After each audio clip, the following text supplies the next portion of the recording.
Seeds of Wisdom RV and Economic Updates Saturday morning, September 28, 24. Listen to the full version on the official dinarreport.com website and become our supporter on Patreon. Good morning Dinar recaps. Has ECB cracked the code for digital Euro CBDC adoption? Two economists at the European Central Bank have modeled how to get consumers to adopt a central bank digital currency, CBDC, and the digital euro in particular. They distinguish between adoption and usage. While consumers may decide to include a new payment method, they won't necessarily use it that often.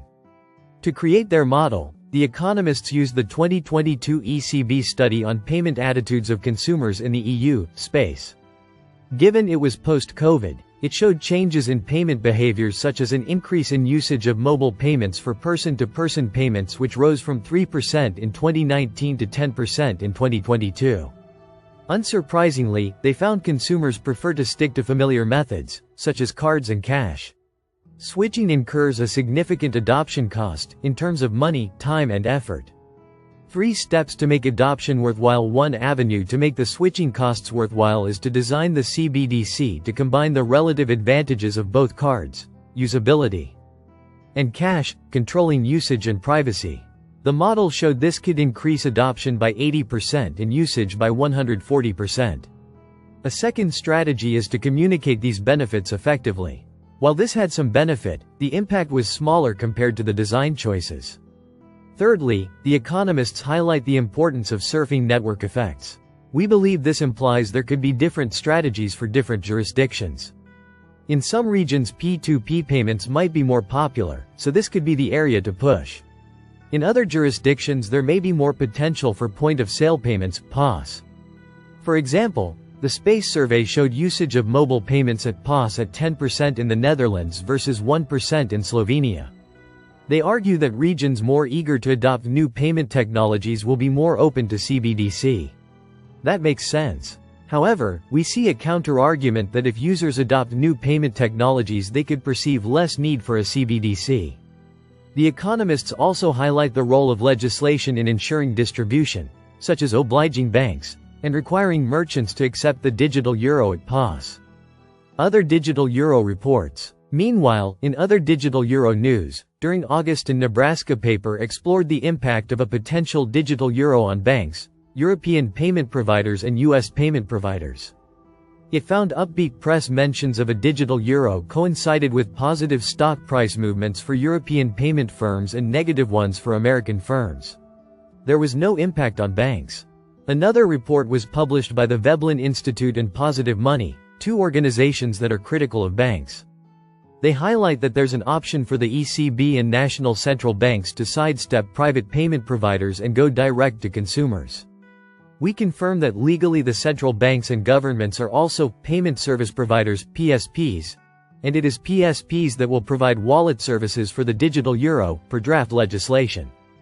The IMF recently published a report on CBDCs exploring how to encourage adoption by consumers and merchants.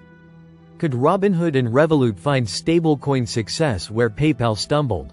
If Robinhood and Revolut do make a run at launching a stablecoin, as reported, can they each avoid the same fate as PayPal's PYUSD?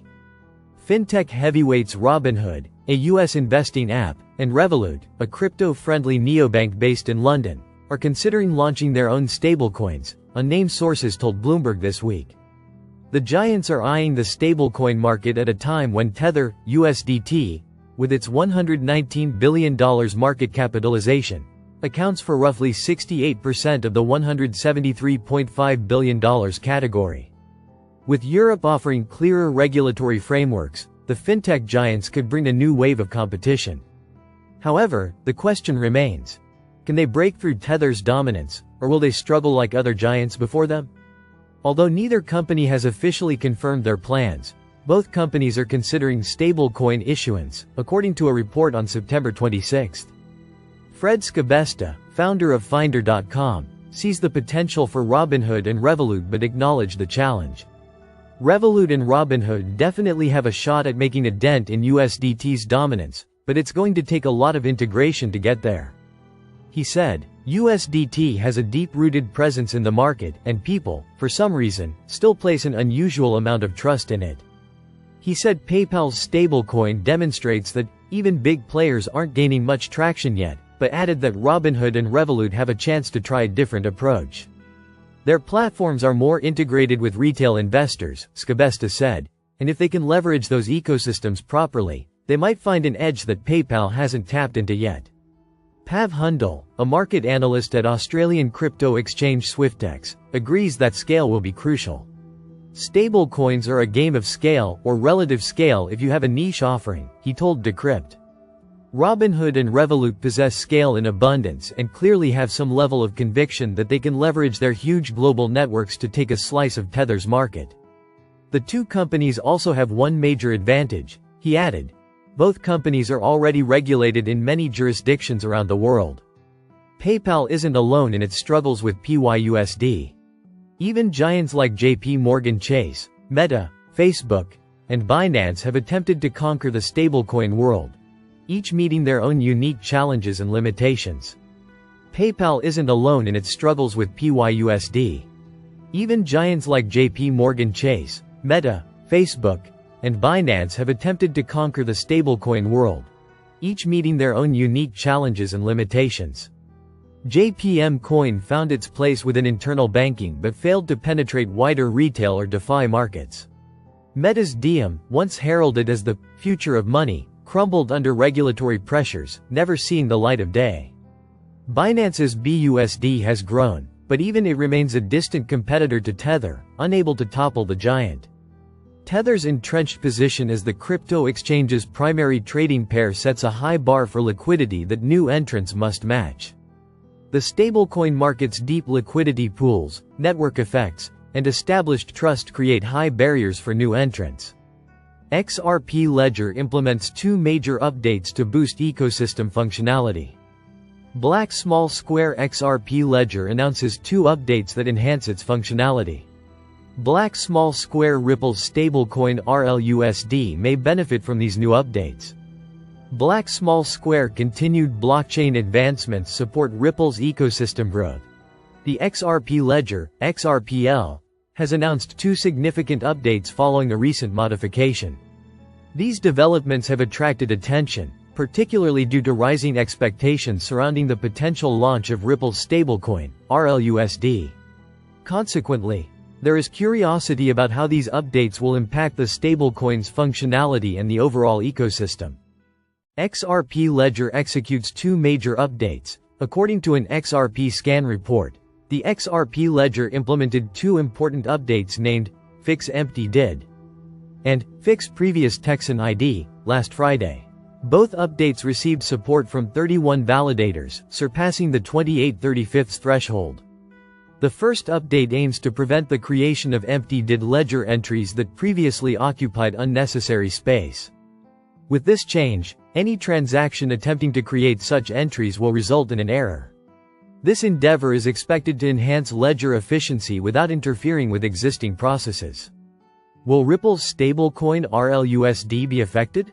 Ripple $0.620272 has begun beta testing its stablecoin on both the XRPL and Ethereum $2,675 networks. Recently, Ripple released two batches of the RLUSD stablecoin, each containing 485 RLUSD. These developments have intensified speculation regarding how the recent updates on XRPL will influence the operation of the stablecoin. Ripple President Monica Long confirmed that RLUSD would be launched this year if it receives U.S. approval. Long expressed expectations that the stablecoin would serve broader areas compared to Ripple's native cryptocurrency, XRP. She also noted that decentralized exchanges, DEX, on the XRPL could benefit from the stablecoin's efficiency, while XRP would be utilized for smaller cryptocurrency transactions. These statements suggest that the recent XRPL updates could empower both RLUSD and the XRP ecosystem, offering more functionality and flexibility across multiple applications. In a period marked by continuous advancements in blockchain technology, such technical updates within the XRP ledger may contribute to strengthening the Ripple ecosystem and enhancing investor confidence. Listen to the full version on the official dinarreport.com website and become our supporter on Patreon. Source: Dinar Recaps.